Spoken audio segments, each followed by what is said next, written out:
avec l'outil du tango, du théâtre, un peu de technique martiale et du souffle.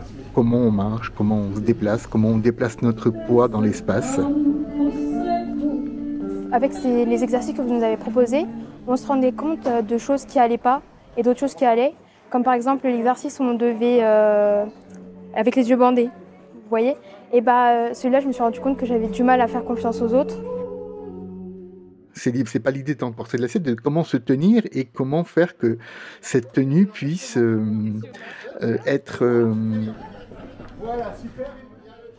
précise, harmonieuse, comment on peut se déplacer tout en se connectant les uns avec les autres. Quand je suis dans un grand salon où je suis toute seule, c'est vrai que me déplacer et faire beaucoup moins de pas pour beaucoup plus de mouvements, je m'en rappelle. Se déplacer aussi, ça m'aide vachement. Par exemple, à ce service au bar, ça m'a vachement aidé pour pas me bousculer avec mes collègues, éviter de faire tomber des trucs. L'exemple de la bougie qu'on avait pris, voilà, prendre un grand souffle. Bonjour, je m'appelle Tom, bienvenue au restaurant Le Premier, laissez-moi vous accompagner. Quand on souffle, il y a quelque chose qui se passe dans notre corps, il y a quelque chose qui est plus actif. Pendant que je marchais, par exemple, la posture, pendant que je parlais, j'essaie de parler pas le plus fort possible, mais articuler correctement. Moi, je savais ce que j'avais dans ma tête, mais je n'arrivais pas à le dire. Et du coup, je trouve que ça m'a beaucoup aidé sur ce point. Bonjour, je m'appelle Manon, bienvenue au restaurant Le Premier. L'atelier, honnêtement, il m'a vraiment beaucoup plu.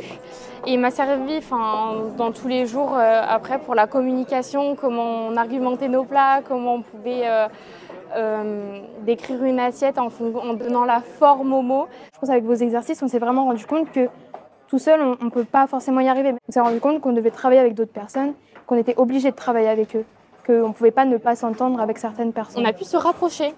On était plus proches, on le voit mieux avec la cuisine. On est devenu une équipe. On s'éparpille moins, on se parle un peu tous en service, on va demander à l'autre. Voilà, et je trouve qu'il y a plus de complicité en termes du service. Ça a un peu donné un regain de fraternité un peu dans la classe. Il y avait eu un petit côté échange ensuite et tout. Le crayon devient le prolongement de l'expire. On est ressorti de votre intervention, on avait tous le sourire, on était tous contents de ce qu'on avait fait en fait.